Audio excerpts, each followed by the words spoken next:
6월 29일 금요일 오늘의 주요 뉴스입니다. 뉴욕 증시는 약세를 보였습니다. 경제 지표가 부진하게 발표되면서 우려감을 높인 데다 EU 정상회담의 결과를 지켜보자는 관망세가 형성됐는데요. 3대 지수는 장 막판 낙폭을 줄이며 약보합에 마감했습니다. 유럽 증시가 하락세로 마감했습니다. EU 정상회의에서 채무 위기 전염을 막고 문제를 해결할 획기적인 방안이 나오기 어려울 것이란 비관이 투자 심리를 억눌렀습니다. 영국과 프랑스는 약보합에, 독일은 1% 이상 크게 떨어졌습니다. 국제유가는 미국 경제 지표에 대한 실망감에 약세 마감했습니다. 전날보다 2달러 52센트 하락한 77달러 69센트의 거래를 마치며 8개월 내 최저치를 기록했습니다. 오바마 케어로 불리는 미국의 건강보험 법안에 대해 미국 연방대법원이 합헌 판결을 내렸습니다. 재임을 노리고 있는 버락 오바마 대통령의 대선 레이스에 청신호가 켜질 전망입니다. 국제통화기금이 다음 주 그리스에 실사팀을 파견하기로 하고 구제금융 이행 조건을 완화할 수 있다는 입장 변화를 시사했습니다. 그리스는 현재 긴축 재정에 대해 최소 2년까지 연장해달라고 요구하고 있습니다.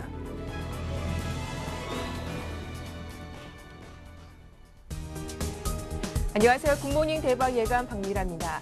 간밤 뉴욕 증시는 경제지표 악화 소식에 하락으로 마감을 했습니다. 여기에 오바마 케어로 불리는 미국의 건강보험 개혁안이 대법원의 합헌 판결을 받은 이후 낙폭은 더 키웠는데요. 장 후반 들어 EU 정상회담에 대한 기대감이 조금이나마 살아나면서 낙폭은 크게 줄으면서 약보합에 마감을 했습니다. 자, 이제 이틀간의 일정으로 열리게 될 EU 정상회담이 간밤 막을 열었죠. 과연 우려와 기대는 무엇인지, 그리고 이 미국에서 발표된 경제지표 내용까지 함께 정리해보도록 하겠습니다. 글로벌 핫이슈 인백스 투자자문의 이현민 본부장과 함께하겠습니다. 안녕하세요. 네, 안녕하십니까. 네, 오늘 정말 그 어느 때보다 살펴봐야 할 이슈가 많은 것 같습니다. EU 정상회담에 대해서 기대와 우려가 뒤섞여 있고 또 미국적 경제 지표도 체크해 봐야 할 것 같은데, 일단 간밤 뉴욕 증시는 전야 후 강의 모습을 보여주기도 했습니다. 개장 전에 발표된 신규 실업수당 청구 건수가 좀 부진한 모습을 보였다고요? 네, 고용 지표는 예상보다는 좀 저조하게 발표가 됐습니다. 고용 지표로 발표된 신규 실업수당 신청 건수는 지난주 38만 6천 건으로 집계가 됐는데요. 예상치는 38만 5천 건 정도를 현재 예상을 했습니다만 이보다 1,000건이 좀 더 많은 수준으로 발표가 됐습니다. 2주 전 수치인 39만 2천 건 대비해서는 현재 나온 수치는 이보다는 조금 더 내려갔다는 점이 위안이라고 보겠습니다만 4주 평균도 소폭 내려갔습니다. 38만 6,750건으로 전주 4주 평균보다는 750건이 하향돼서 하향폭은 매우 미미하다고 볼 수가 있겠습니다. 특히 기업이 신규 고용을 꺼리고 있고 향후 전망에 대해서도 불투명하다라는 이런 모습들이 나타나고 있어서 신규 실업수당 신청 건수가 이달 들어서 기조적으로 하락폭이 나타나지 않는 등 다소 불안한 양상이 나타나고 있는데요. 오늘 뉴욕 증시도 고용 지표가 조금 불안하게 움직였고 특히 EU 정상회담에 대해서 일말의 기대감이 조금 더 늘어나면서 막판에 낙폭을 조금 줄이긴 했지만 하락세에서는 벗어나지 못하는 흐름이었습니다. 특히 이 고용 지표에서는 오늘 리서치 인모션이 5천 명 감원을 단행을 했고요. 그다음에 지난달 이달 초였죠. 휴렛패커드가 대량 감원을 통해서 많은 숫자들이 다시 신규 실업자 숫자로 들어오는 등 추가로 고용으로 나서는 취업자가 늘어나더라도 해고로 인한 신규 실업 수당 신청 건수가 조금씩 더 올라가는 추세가 이번 달의 특징이라고 볼 수가 있겠습니다. 네, 제가 앞서도 말씀드렸다시피 오바마 케어로 불리는 미국의 건강보험 법안이 대법원의 합헌 판결을 받았습니다. 재선을 노리고 있는 오바마 대통령에게 반가운 소식이 될 텐데 시장에서는 다소 좀 부담스러운 재료가 되고 있나 봐요. 네, 표결 결과는 아슬아슬하게 네. 합헌 표결이 나왔습니다. 5대 4로 나왔는데요. 캐스팅 보트는 대법원의 법원장이 쥐었다라고 현재 시장에서는 평가가 나오고 있습니다. 이 오바마 케어로 불리고 있는 건강보험 개혁 법안, 이 국민들이 무조건적으로 의무 가입토록 현재 진행이 되고 있는데 이것이 이제 문제가 되니까 대법원 판결까지 현재 올라간 상황입니다. 그렇지만 5대4로 의무 가입이 위헌이 아니라는 판결이 나와서 일단 오바마 측이 현재 유리한 고지를 선점했다라고 볼 수가 있겠습니다. 이 건강보험 개혁 법안은 2014년까지 미 국민들이 의무적으로 가입할 것을 종용하고 있고요. 추가적으로 이 법안에 가입할 그 국민들의 숫자는 약 5천 명 수준인데 이번 대법원 판결에서는 빈곤층과 극빈층인 1,600만 명은 예외로 인정을 해서 약 3,200만 명에서 3,400만 명이 의무적으로 가입할 수 있는 부분이라고 볼 수가 있겠습니다만 현재 공화당의 롬니 후보는 자신이 이번 11월 6일 대통령 선거에서 당선될 경우에는 현재 2014년 실시할 예정인 건강보험 개혁 법안을 폐기할 수도 있다라는 내용을 나오고 있어서 네. 대선까지 이 이슈가 지속적으로 현재 가져간다 이렇게 볼 수가 있겠습니다. 네, 야당인 공화당이 지적하는 부분이 이 국민들의 재정 부담이 커질 수 있다라는 점일 텐데요. 법원 판단에 대한 향후 논란은 어떻습니까? 네, 그 공화당 입장은 이제 앵커께서 말씀하신 네. 대로고요. 오바마 대통령 입장은 보다 많은 미국의 국민들이 의료보험의 사각지대에서 벗어나 좋은 의료 혜택을 받아야 된다라는 그런 주장을 현재 하고 있다라고 볼 수가 있겠습니다. 특히 이제 주 정부 쪽에서 이 의무 가입 조항에 대해서 지방법원에 위헌이냐 아니냐 이런 그 내용들이 많이 올라왔었습니다. 그런 부분은 이제 버지니아주와 플로리다주가 이런 부분에 위헌 결정이 났지만 버지니아주의 상고심에서는 위헌이 아니다라고 위헌 기각 결정이 나왔고요. 이런 점이 이제 대법원 표결까지 올라가는 수준으로 나왔지만 현재 대법원이 합헌 판결을 내림으로써 이런 논란은 이제 어느 정도 좀 수그러들 수 있는 부분이라고 볼 수가 있겠습니다. 오늘 미국 증시에서 이 오바마 케어 건강보험 의무 가입과 관련된 합헌 때문에 제약주는 일부 이제 소폭 하락하는 추세가 나타났는데요. 가장 큰 수혜는 이제 병원과 의료 서비스, 우리가 이제 헬스케어라고 많이 부르는데요. 이쪽은 이제 많이 수혜가 나올 것으로 보이고, 다만 제약주는 의약품 가격이 이제 낮은 가격으로 산정될 수 있는 부분이 있어서 매출은 늘어나겠지만 순이익은 그다지 오르지 못할 것이다라는 부분이 있고요. 특히 이제 보험주의 경우에는 보험에 의무 가입되는 숫자는 늘어나겠지만 2014년 초년기에는 보험금 지급이 추가적으로 더 많아질 수 있는 우려가 있다라는 부분이 리스크 요인으로 현재 대두가 된다라고 볼 수가 있겠습니다. 네, 다음은 미국 1분기 GDP 확정치가 1.9%로 발표가 됐습니다. 이전 지난달 발표됐던 잠정치와 전망치 모두 부합한 수준이네요. 네, 그 잠정치, 네. 이제 수정치라고도 불리는데요. 확정치당 그대로 네. 현재 나왔습니다. 1분기 경제 성장률은 2%를 올라서지 못한 1.9% 성장률로 이제 그 확정이 됐고요. 개인 소비는 이보다는 좀 선전을 했습니다. 2.5% 증가 수치로 나와서 예상치는 2.7%에는 못 미쳤지만 그나마 좋은 그 점수를 줄 수 있는 그 수준은 나왔다라고 나오는 것이 이제 미국에서의 관평입니다. 특히 4분기 경제 성장률 3% 대비해서는 1분기 1.9% 경제 성장률은 1.1%나 하락됐다는 추세. 특히 이제 2분기 경제 성장률도 낙관할 수 없다라는 부분이 현재 나올 수 있는 부분이고요. 특히 기업의 활동이 좀 부진하고 있고 수출 증가세가 둔화 추세로 들어가고 있다는 점이 미국 경제에도 현재 고민이라고 볼 수가 있겠습니다. 1분기 기업 순이익도 집계가 됐는데요. 68억 달러가 줄어든 우리 그 원화로 환산하면 약 7조 6,800억 원에 그쳐서 2분기에는 이보다는 조금 더 줄어들 수 있는 그런 부분에 현재 기대를 좀 한다라고 볼 수가 있겠습니다.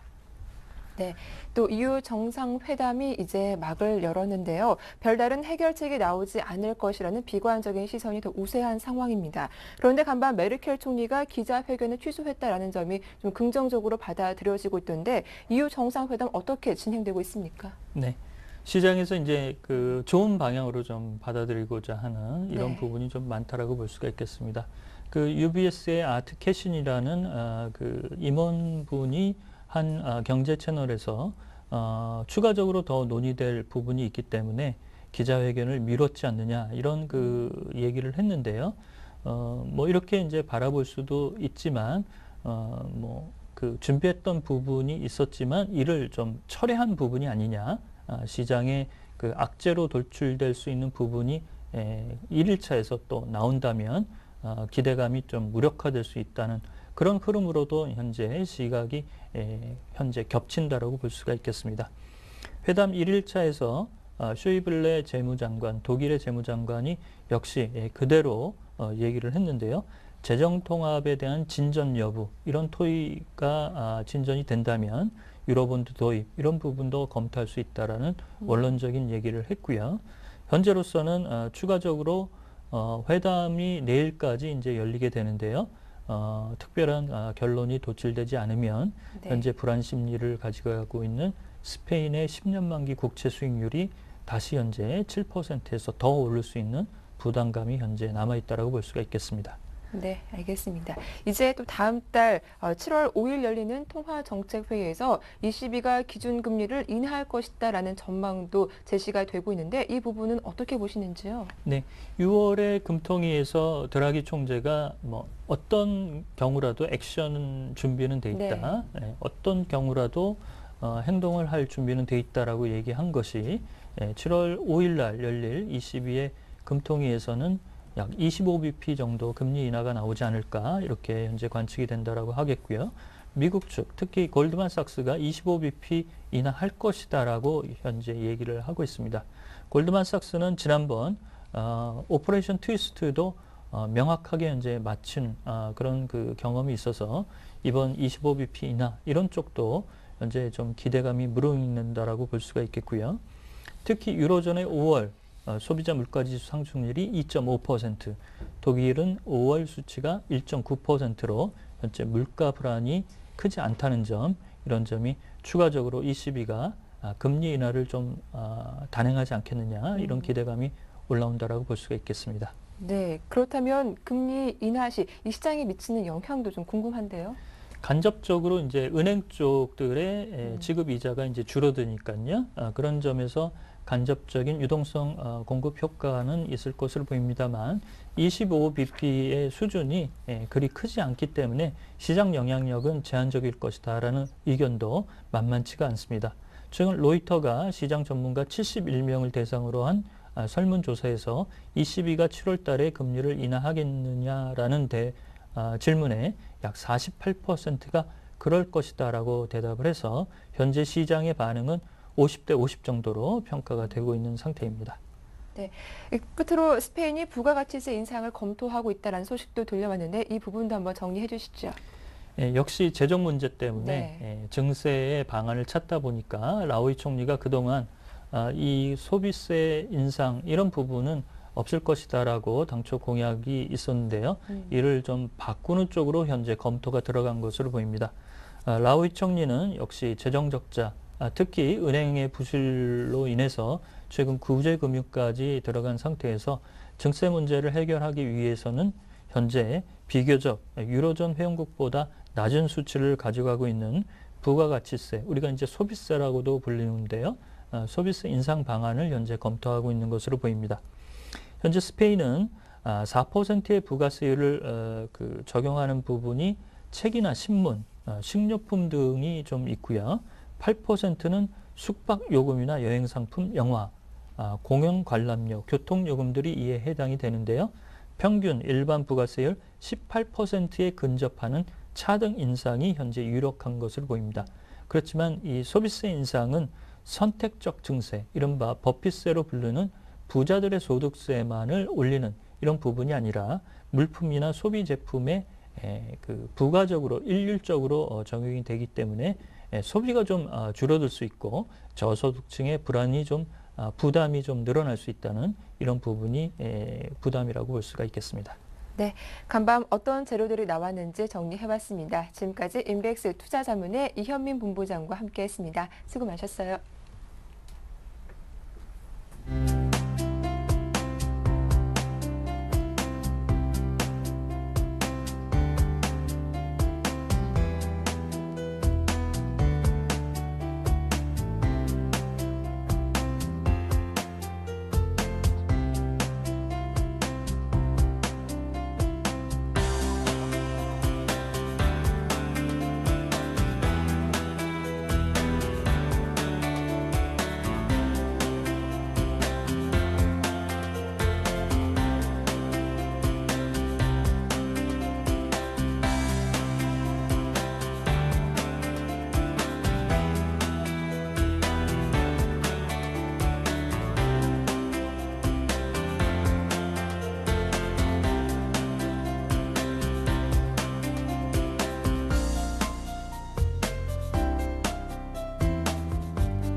네, 글로벌 증시에 따른 오늘 국내 증시 영향 자세하게 정리를 해보겠습니다. 두 분과 함께하죠. 샘플러스 이상로 전문위원과 교보증권 김학현 부장 나오셨습니다. 안녕하세요. 안녕하세요. 네, 반갑습니다. 네.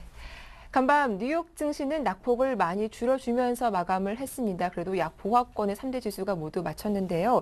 이후 정상회담을 앞두고 좀 기대감과 이런 또 우려감이 뒤섞이는 것 같습니다. 오늘 국내 증시는 어떤 영향을 줄지 이상로 전문위원이 부탁드릴게요. 네, 일단 뭐 요즘 같은 경우에는요, 다우 증시를 보고 나면 기분이 상당히 좋습니다. 기분이 좋다가도 우리나라 증시를 보면 또 기분이 나빠질 수도 있죠. 그만큼 디커플링 효과가 많이 나타나고 있다고 보시면 좋겠고요. 그만큼 다우 맞추는 거는 어느 정도 확률적으로 가능한데 지금 국내 증시 맞추기는 뭐 점쟁이도 맞추기가 어려운 장세, 그렇게 말씀을 표현하고 싶고요.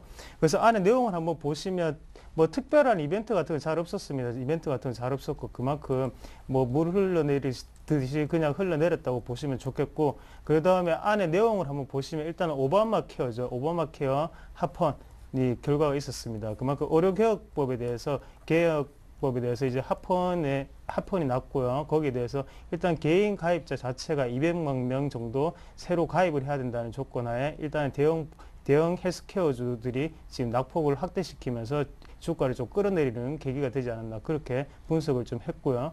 그리고 안에 뭐 상승 요인을 한번 살펴보자면요, 장 마감에 어느 정도 이제 낙폭 축소가 나왔는데 일단은 유럽에 대해서 어느 정도 기대감이 반영이 됐다, 그렇게 보시는 게 좋겠습니다. 그래서 유럽 부채국들에 대한 지원 가능성이 논의될 확률이 높다는 결과가 나오면서 어느 정도는 낙폭 자체를 축소시키는 결과가 나왔습니다. 그래서 안에 뭐 수급적인 부분을 한번 살펴보시면 일단은 뭐 캔들 자체도 밑꼬리가 좀 길게 나오는 형상을 가졌는데요. 그만큼 밑에 저점에서 어느 정도는 받쳐주는 어느 정도의 주포적인 세력 자체가 어느 정도 힘이 아직까지 좀 남아있다고 보시면 좋겠고, 강한 상승은 없겠지만 아직까지 상승 패턴 자체는 조금 유효하지 않겠나, 그렇게 분석을 해볼 수가 있겠습니다. 그래서 국내 증시에 한번 빗대어서 한번 보면 일단 수급적 부분 자체가 국내 증시에도 조금은 긍정적으로 좀 작용할 전망을 해볼 수가 있겠고요. 그래서 일단은 국내 증시 같은 경우에는 시총 상위주보다는요, 코스닥 쪽으로 좀 접근을 해보시는 방법도 괜찮다고 말씀을 드릴게요. 그리고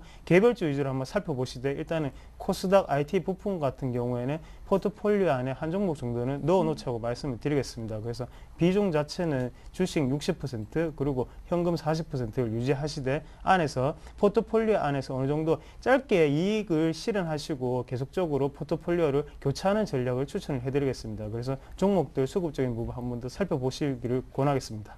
네, 이 국내 증시는 글로벌 증시와 상당히 디커플링 현상을 보여주고 있다라고 정리를 해주셨는데요. 어제 코스피 지수는 6거래일 만에 빨간불이 들어오긴 했었죠. 하지만 거래 대금은 그 어느 때보다 상당히 부진한 모습이었는데, 김학현 부장님, 어제 국내 증시 어떻게 보셨습니까?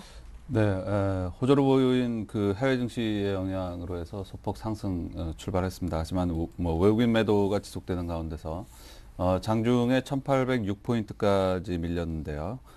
또 장중에 중국과 관련된 얘기들이 나왔는데 중국이 유로화를 매입할 수도 있다라는 루머가 돌면서 유로화가 장중에 급등하기 시작했고 이에 따른 영향으로 해서 지수는 저점 대비해서 13포인트 상승한 1819포인트에 마감을 했습니다.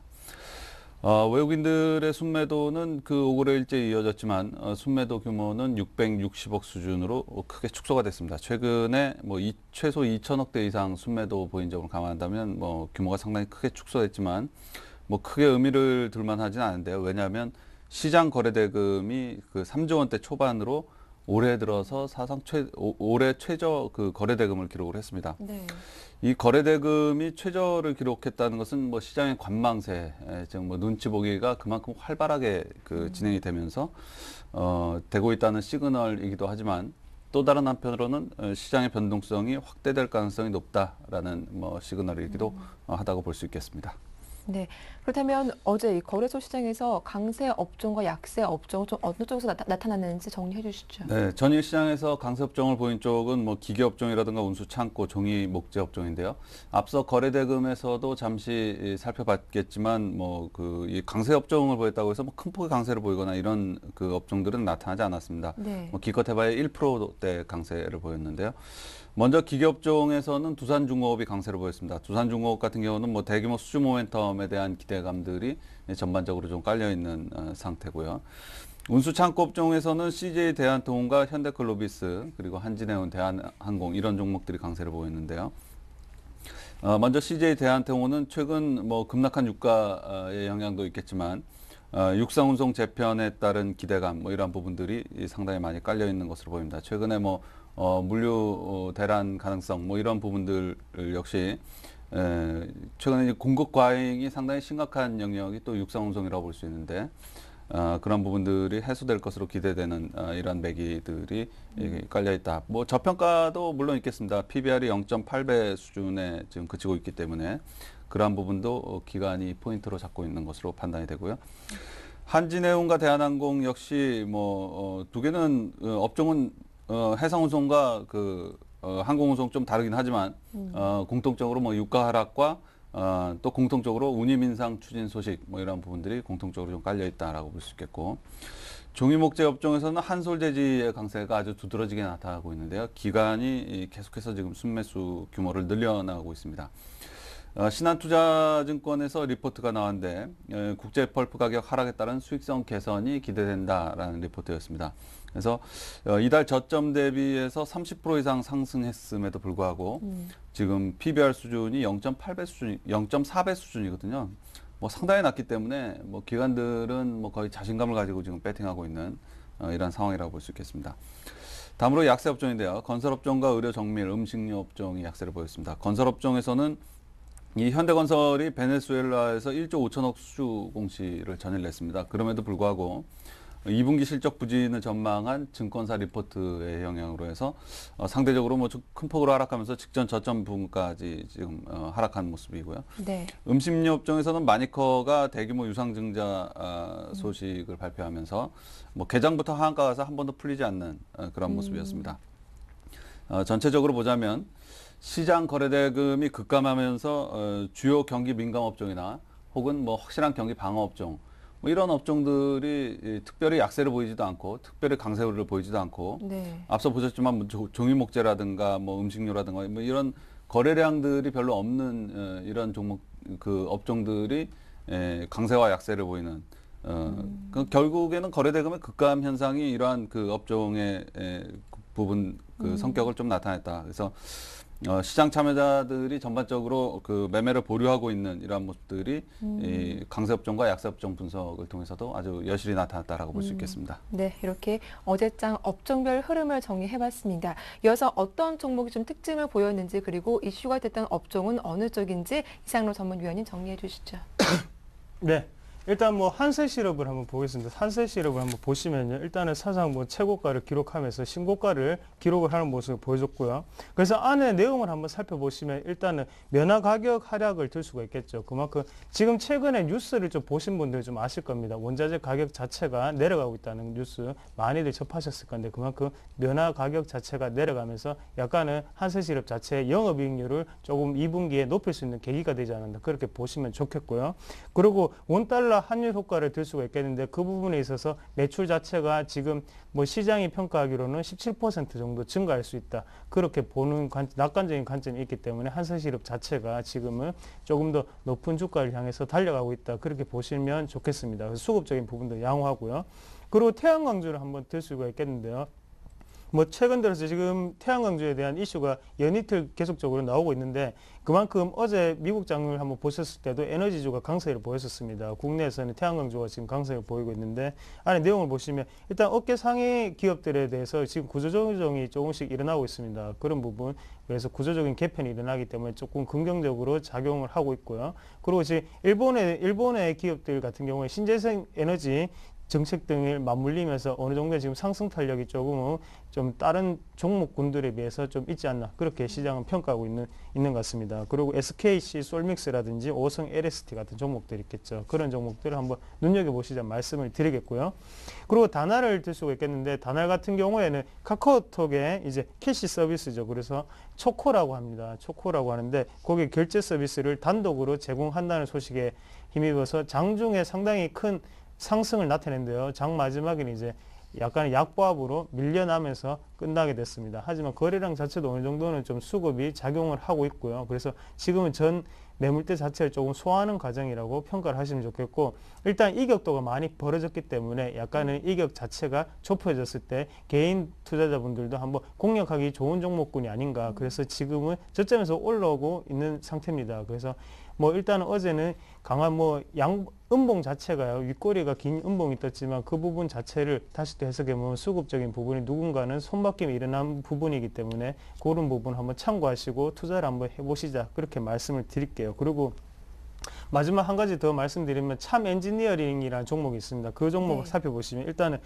최근 들어서 뭐 삼성이나 LG에 대해서 뭐 디스플레이에 대한 기술 자체가 유출됐다는 뉴스를 많이 접하셨을 거예요. 오버텍이라는 회사인데요. 그 회사와 지금 삼성하고 LG가 거래를 하고 있었는데 참 엔지니어링 같은 경우에는 경쟁 기업이었죠. 오버텍의 경쟁 기업이었습니다. 그래서 뭘 만드는 회사냐면 평판 디스플레이 리페어 장비를 만드는 회사입니다. 그래서 일명 FPD라고 합니다. 그걸 만드는 회사인데요. 그런 부분에 있어서 약간은 일단 오버텍 자체에서 기술 유출점이 있었기 때문에 참 엔지니어링 자체가 반사이익을 가져올 것이라는 기대감에 어제는 상한가를 기록했죠. 그래서 그런 부분 꼭 좀 참고해서 한번 보시자. 그래서 지금 같은 시장에서는 상한가를 한번 가게 되는 종목 같은 경우에는 그만큼 투자 심리 자체가 많이 모이게 되는 경향이 있습니다. 그래서 강한 상한가를 많이들 기록하고 있고요. 그래서 이노셀 같은 종목도 그랬고요. 그래서 한 번 더 참고하면서 투자를 하시면 좋은 투자 방법이 되지 않겠나 그렇게 말씀을 드리겠습니다.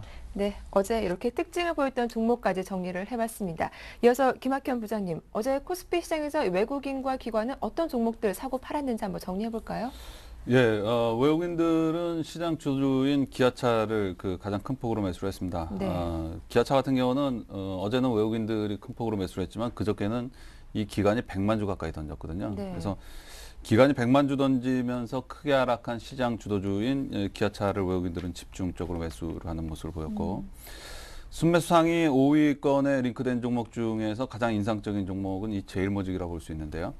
왜냐하면 기아차나 SK 하이닉스나 뭐 이런 종목들은 단기적으로 낙폭이 좀 과대된 상황에서 네. 외국인들의 순매수가 이어졌지만 제일모직 같은 경우는 지금 낙폭이 과대된 모습이 전혀 없는 상황 속에서 매수 규모를 크게 확대하는 모습 10만 주 이상 순매수로 했는데요. 네. 이런 모습들은 상당히 인상적인 모습인데 그 원인을 이제 뭐 짐작을 해보자면 3분기부터 본격적으로 투자가 진행된 삼성전자의 OLED 분야 뭐 이런 부분에 집중적인 수혜를 지금 기대하고 있는 쪽이겠죠. 왜 이런 부분들에 주목을 해야 되냐면 지금 시장의 밸류에이션이 PBR이 약 1.04배 정도의 수준에 머물고 있는데요. 지난 2008년 10월 달에 지수가 1000포인트가 깨졌을 때죠. 이때 시장의 PBR이 0.85배였습니다. 그렇다면 지금 역시 지수는 뭐 1800선에 있지만 상당히 상당한 저평가 국면이다라고 볼 수 있는데요. 이 저평가 국면에서 시장에 대한 전망은 지금 박스권으로 이루어지는 경향이 상당히 많은데 네. 왜냐하면 이 정부와 기업, 가계 이런 세계의 3선언 구도에서 이 정부와 가계가 상당히 부실한 상황이거든요. 그러면 이 기업들이 투자하는 쪽이 어느 쪽에서 일어날 것인가.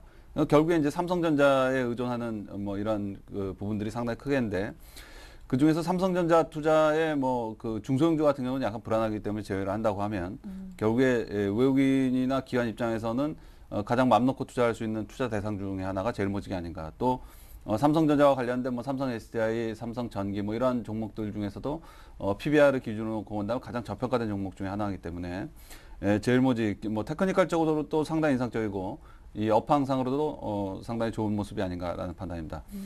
기관 순매수 상위 종목 중에서 인상적인 모습은 그 OCI에서 발생이 되고 있습니다. OCI 같은 경우는 뭐 앞서서도 말씀드렸지만 12거래일째 순매수 행진, 기간의 12거래일째 순매수 행진이 지속이 되는데요.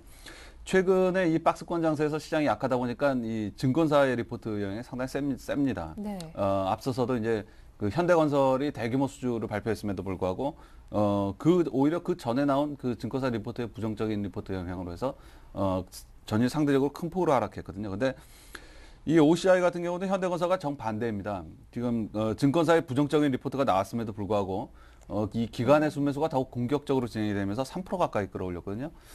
전일 시장에서 3% 가까이 끌어올렸다는 것은 뭐 상당히 크게 오른 상황이 아닌가라는 판단입니다. 그래서 순매수 종목 중에서는 어쨌든 뭐 제일모직과 OCI가 상당히 인상적인 모습을 보였고, 다음으로 순매도 상위 종목들도 한번 살펴보도록 하겠습니다. 순매도 상위 종목에는 외국인과 기관 모두 이 전기전자, 그러니까 IT 업체들을 중심으로 해서 매도세를 보였습니다. 특히 이 LG전자 같은 경우는 외국인과 기관의 양매도가 몰리면서 올해 최저가를 갱신하는 모습이었습니다. 이 가장 큰 것은 뭐 역시 휴대폰 사업 부분의 부진이 주가에 지속적으로 부담을 주고 있다라고 볼 수 있겠습니다. 예, 이렇게 거래소 시장에서 외국인과 기관이 어떤 종목들을 사고 팔았는지 정리를 해봤습니다. 이어서 코스닥 쪽에서는 외국인과 기관 어떤 종목들을 사고 팔았는지 이상로 전문위원님. 네, 일단 외국인 순매수 종목들 한번 살펴보시면요. 셀트리온이라든지 유진테크그룹, 파트론, 그리고 성화이텍, GMP 같은 종목도 있겠고요. 기관 같은 경우에는 넥스콘테크, 그리고 서울반도체, 그리고 파라다이스, YG 엔터테인먼트 같은 종목들이 눈에 띄고 있습니다. 그래서 지금 같은 경우에 시장을 한번 평가해 보면 뭐 개별주 위주 장세가 확실한 것 같다, 그렇게 말씀을 드리겠고, 테마군을 가지는 종목군이 없구나라고 일반 개인 투자자분들도 생각을 한번 해보실 수 있겠다 말씀을 드리겠고요.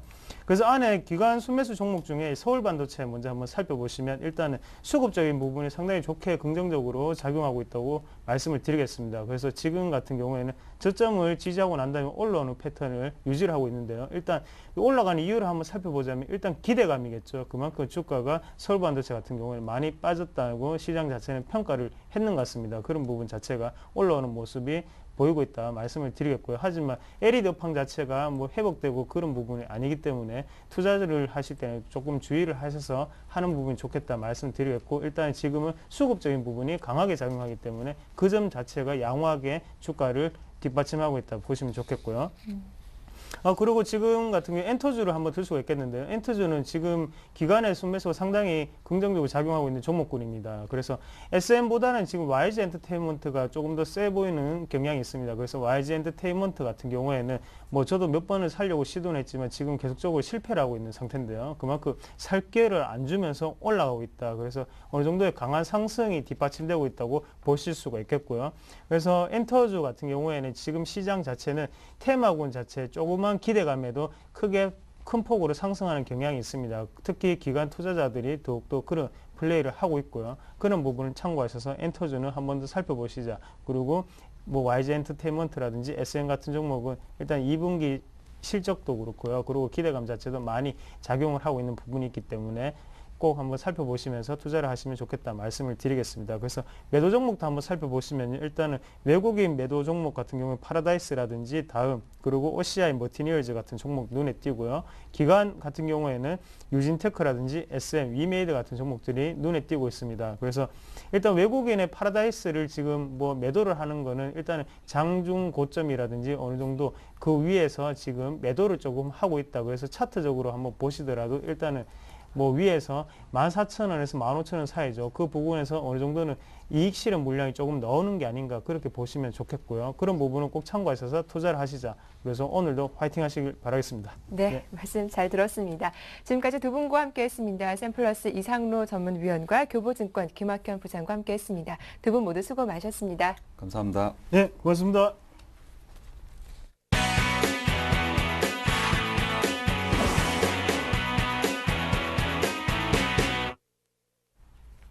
네, 어제장에서 이슈를 보였던 종목을 찾아보고 또 자세한 매매 전략도 들어보도록 하겠습니다. 샘플러스 김형근 전문위원과 전화 연결해보죠. 안녕하세요.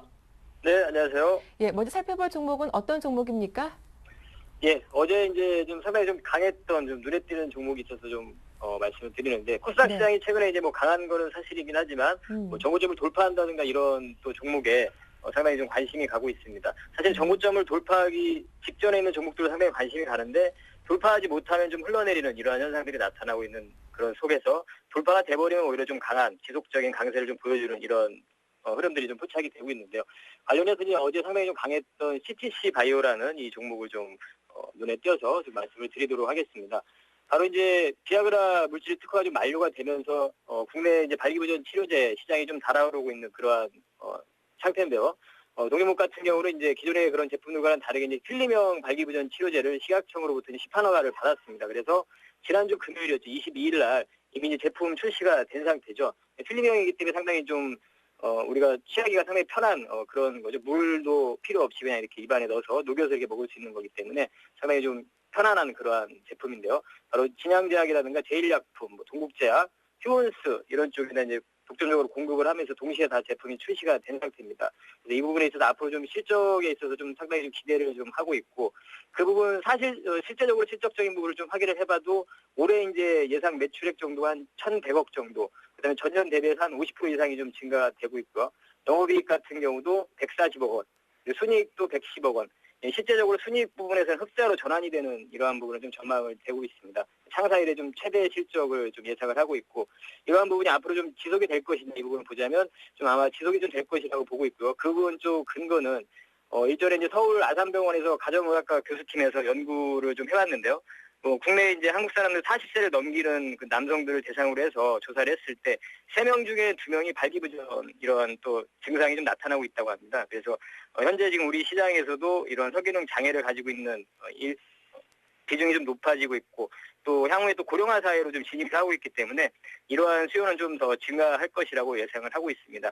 아까 말씀드린 그러한 발기부전 치료제 외에도 조루증 치료제도 지금 세계에서 두 번째 경구용 조루증 치료제라고 하죠. 이 부분에 지금 거의 개발을 박차를 가하고 있는데 이미 이제 임상 3상은 시험 종료가 됐고요. 식약청에 시판 허가를 낸 상태입니다. 그래서 식약청에 시판 허가 내고 한 3개월 정도가 보통 소요가 됩니다. 제품 허가가 나기까지. 이러한 또 모멘텀이 있기 때문에 전일 좀 강하게 상승했음에도 불구하고 추가적인 좀 상승이 가능하지 않을까 해서 여러분들에게 좀 말씀을 드리겠습니다. 차트를 좀 보시면 장기간 동안 좀 상승을 한 이후에 사실 한 6개월 정도의 횡보 구간을 거쳤습니다. 박스의 흐름이죠. 10,000원과 13,000원 사이에서의 한 6개월 이상의 횡보 구간을 거친 상태에서 전일 상당한 좀 거래량이 수반이 되면서 강한 그 박스의 상단부를 좀 돌파하면서 신고가를 좀 형성하는 그러한 모습입니다. 그래서 현재 상태에 좀 가파르게 좀 오르지 않았나 이런 일봉을 보면 그런 생각이 들지만 오히려 이제 정고점 돌파한 종목들을 조정이 나올 때 잘 매수를 한다면 추후에 상승을 좀 누릴 수 있는 이 부분을 주목을 좀 하시고요. 차트를 보시면서 매수가를 좀 말씀을 드리면 저희 강하게 상승을 했기 때문에 오늘 또 상승하에서 출발한다면 추격 매수는 좀 자제를 하시고요. 나중에 매수에 좀 가격선 기회가 올 때를 좀 기다리시기 바라겠습니다. 매수가는 13,500원에서 14,000원 사이에 이제 매수 밴드를 말씀을 드리고요. 목표가는 1차적으로 17,000원 그리고 손절가는 12,000원 이렇게 제시해드리도록 하겠습니다.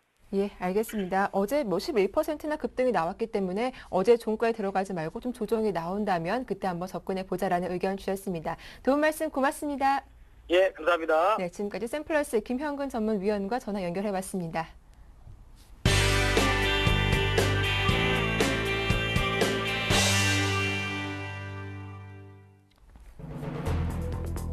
한일 군사정보 포괄보호협정이 29일 당초 예정대로 일본 도쿄에서 체결됩니다. 하지만 이번 협정에 대한 의결 과정을 둘러싸고 정치권 각계 비판이 확산되고 있습니다. 여야가 어제 19대 국회 개원을 위한 원구성 협상을 사실상 타결지었습니다. 새누리당은 긴급 최고위원회를 열어 상임위원장 배분 및 민주당의 국정조사 청문회 요구 수용 여부를 검토했습니다. 내년부터 전월세 세입자의 주택 임대료 소득 공제가 확대됩니다. 직불카드 소득 공제 혜택도 늘어나며 비거주자 외화 예금 이자 소득세도 면제될 방침입니다. 이명박 대통령이 경제 성장률 전망과 하반기 경제 운용 방향에 대해 강하게 질책했습니다. 특히 이 대통령은 경제 성장률 전망을 수정한 점을 지적하며 좀 더 정교하게 분석하라는 주문을 내놓았습니다.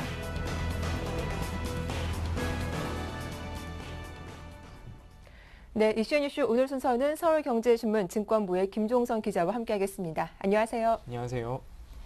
네, 한일 군사정보협정이 국무회의에서 졸속 처리돼 논란을 빚고 있는데요. 정부는 오늘 협정안 서명을 강행할 예정이라고 하죠. 네, 그렇습니다. 국무회의에서 졸속 처리 논란을 빚고 있는 한일 군사정보 포괄 보호협정이 당초 계획대로 오늘 체결될 예정입니다. 상호 군수 지원 협정은 당분간 체결에 대해 논의하지 않기로 했습니다. 조병재 외교통상부 대변인은 어제 정례 브리핑에서 특별한 문제가 없다면 내일 오후에는 정보보호협정 서명이 가능할 것이라며 서명은 일본 도쿄에서 겐바 고이치로 일본 외무상과 신각주 주일대사 사이에서 이루어질 것이라고 밝혔습니다. 그는 정보보호협정이 비공개로 국무회의를 통과한 것과 관련해 매끄럽지 못한 부분에 대한 지적은 겸허하게 받아들이고 있다고 말했는데요. 상호 군수지원 협정 체결 관련해서는 국방당국에서 소요 제기가 있어 정부 내에서 필요성에 대한 검토가 이루어지고 있는 것은 사실이라며 여러 검토할 사항이 많기 때문에 체결 시기를 말하는 것은 시기상조라고 답했습니다. 이와 관련해 국방부의 한 고위 당국자는 이날 기자들과 만나 한일 관계의 특수성을 고려해 이제는 국민 정서상 가도 되겠다는 판단이 설 때까지 상호 군수 지원 협정 체결은 더 이상 논의는 하지 않을 것이라고 밝혔는데요. 정보보호 협정에 대해서는 종합적으로 판단했을 때는 국민적 공감대가 형성됐다며 미국과 전혀 관계없이 우리 안보 이익을 위해 추진한 것이라고 말했습니다. 한편 민주통합당은 한일 정보보호 협정에 국회 동의를 주장하며 강하게 반발하고 있는데요.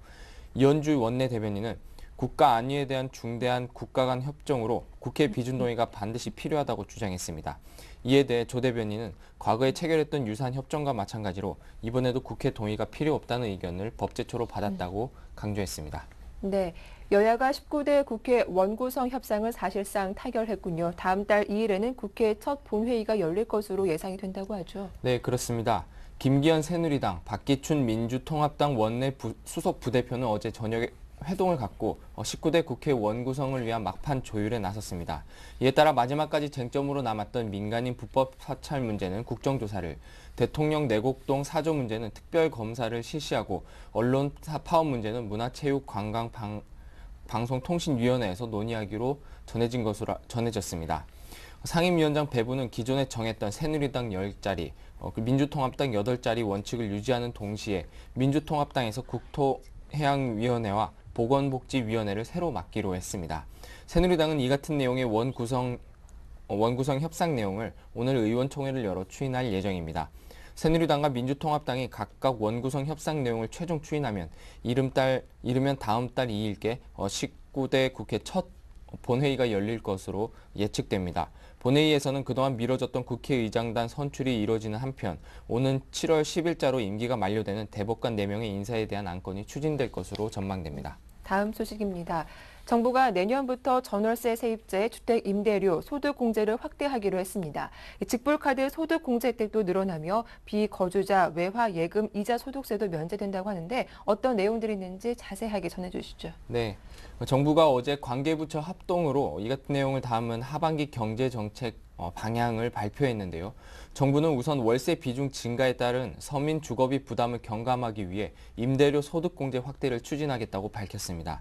구체적인 확대 기준과 세부안은 오는 8월 세법 개정안에 담겨서 국회에 제출된 뒤 연내 입법하고 내년부터 적용될 예정입니다. 이에 대해 기획재정부의 한 관계자는 소득공제 한도 300만 원은 그대로 두되 공제율을 올리거나 공제 요건을 완화하는 등 다양한 방법을 구상하고 있다고 설명했는데요. 현행 주택 임대료 소득공제는 총 급여 5천만 원 이하 납세자에게 적용되는데 해당 급여 요건을 완화할 가능성도 조심스럽게 점쳐지고 있습니다. 또 정부는 신용카드 사용자보다 직불카드 사용자에게 유리하도록 소득공제 제도를 개편하도록 했습니다. 이는 직불카드 공제 혜택을 상대적으로 확대하겠다는 의미인데요. 직불카드 공제율을 높이거나 공제 한도를 차등적으로 완화하는 등 다양한 방안이 검토될 수 있을 것으로 보입니다. 또 이번 경제정책 방안에는 비거주자에 대한 외화예금 이자 소득세 면제 방안도 담겨 있습니다. 현재 비거주자는 외화 채권에 대해 이자 소득세를 면제받는데 외화예금에는 부과되고 있습니다. 한편 이날 정부는 올해 경제 성장률을 당초 3.7%에서 3.3%로 하향 조정했습니다. 소비자 물가는 3.2%에서 2.8%로 경상수지는 160억 달러 흑자에서 180억 달러 흑자로 전망치를 각각 수정했습니다. 네. 이명박 대통령이 정부의 경제 성장률 전망과 하반기 경제 운용 방향에 대한 보고를 받았는데요. 이 자리에서 성장률 전망을 수정한 점에 대해서 강하게 질책했다고 하죠. 네, 그렇습니다.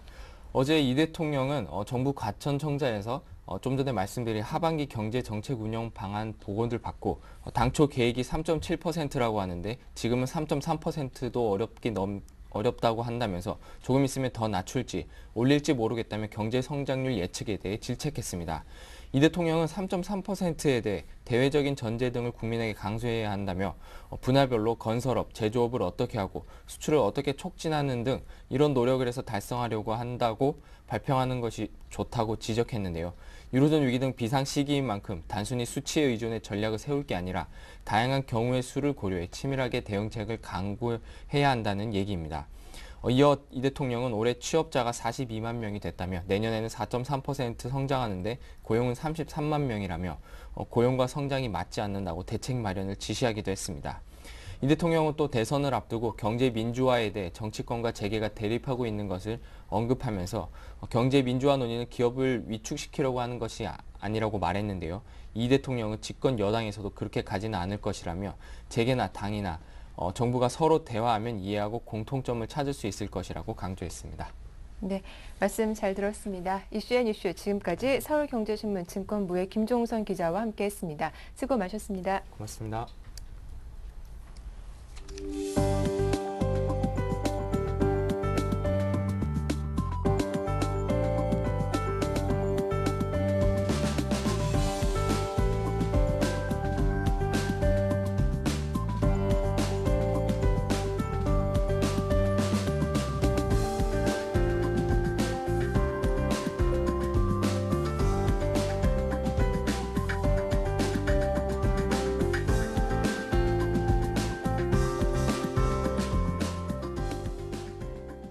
네, 굿모닝 대박 예감 1부 순서는 여기서 마치겠습니다. 저는 잠시 후 2부로 다시 인사드릴게요. 함께해 주셔서 고맙습니다.